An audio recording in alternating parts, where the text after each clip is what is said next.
Hey there, it's Anonymous Tea, where we spill the tea anonymously. Hello, hello, hello, hello, everyone. Hello, YouTubers. Hope you guys are all having an amazing day today, sending good vibes, sending good energy, sending positivity your way. We are talking about the abysmal ratings for the All-Star Weekend, you guys. That is right, because it was terrible. It was one of the lowest rated All-Star games, you guys. One of the lowest, right? And it's just embarrassing. All of it, it is very embarrassing, what the NBA has become, right? And I'm going to drag it, right? I'm going to drag it. You guys know how I roll. Like, if there is something that needs to be dragged and called out, you know who is going to do it. But first of all, the weekend was trash overall, right? And the only good thing about Saturday was really the dunk contest, and also, I prefer the 3-point contest these days, but there was literally technically only one, big-time superstar in Damian Lillard, and perennial stars in Jason Tatum, and, I guess if you want to say Julius Randle, it wasn't competitive because they were knocked out the first round, and Damian Lillard won. I don't know where, Klay Thompson was, why he wasn't a participant. And then Sunday was just a complete and utter joke, you guys. The sound was terrible. I don't know whose idea was it to have an Afrobeats themed halftime show in the middle of Utah, racist Utah, how that was going to fly when nobody in the crowd knew what was happening. Nobody in the crowd knew what was going on. So that was a big L. And also, this whole kindergarten, I'm going to pick you first, I'm going to pick you last, nonsense that took forever, that took nearly an hour to do, was just not a good look, you guys. They needed to keep that as a a separate event that they did previously.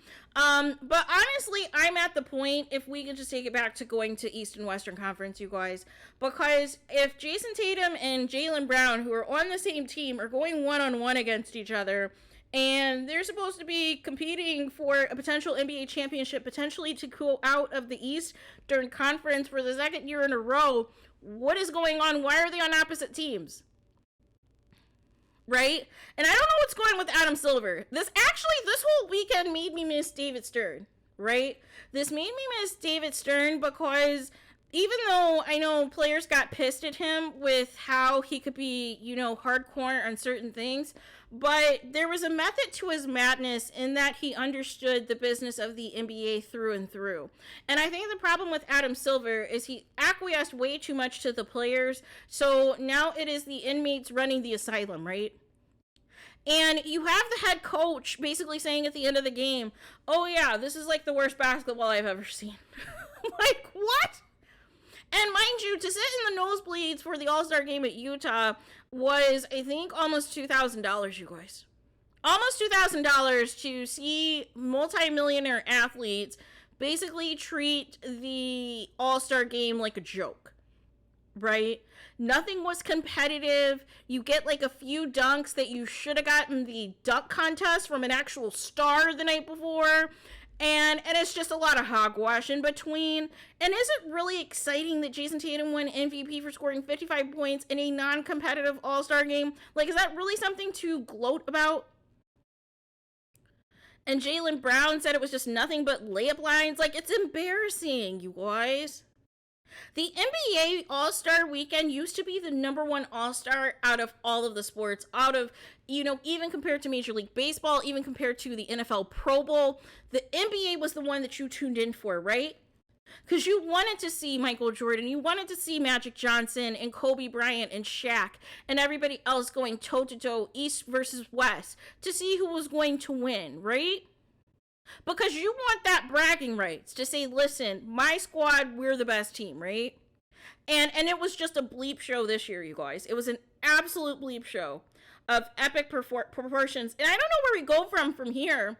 But what is going to happen is whenever the new TV money comes around, and whenever that new CBA comes around, there is going to be a battle, you guys. Because I know these networks, I know ESPN, ABC, I know Turner, sports is going to be listen, We already have an issue with your star players doing all this resting. Shout out to Anthony Edwards, who is a young up-and-coming NBA player who basically called out that BS and said, listen, if I'm 80% to go, I'm going to play, and there is no reason that anybody who is coming to, watch me and everything else, and there might be a fan who this is the only game they can afford to see me play, and I'm deciding to sit out for rest. No. Totally has my respect, totally rooting for you, dude, because that needs to be the mentality, right? All these people say they look up to Kobe Bryant and they want the Mamba mentality, but they are barely working, you guys. They are barely on the job, you guys. So how is that effective, right? How am I supposed to be an NBA fan if I never see you play? Like, make it make sense, right? But there's going to be a lot, like I said, because I think what's going to happen on this next TV deal, they're going to lowball the heck out of the NBA, you guys. They're going to lowball the NBA and be like, listen, your players need to show up. And there might be a time where they may decide to not even televise the All-Star Weekend anymore, you guys. Or it might possibly get canceled because that's how disrespectful it's gotten, right? So the whole purpose of all of these changes, right, for a longer All-Star break was because the players complained that they were tired, you guys, and that they needed rest. As you know, we do not have basketball again until tomorrow. That is by design. That is per the request that they needed additional time off, you guys, because they said that there were too many back-to-backs and everything else a few years ago, right? 5-6 years ago this happened, right?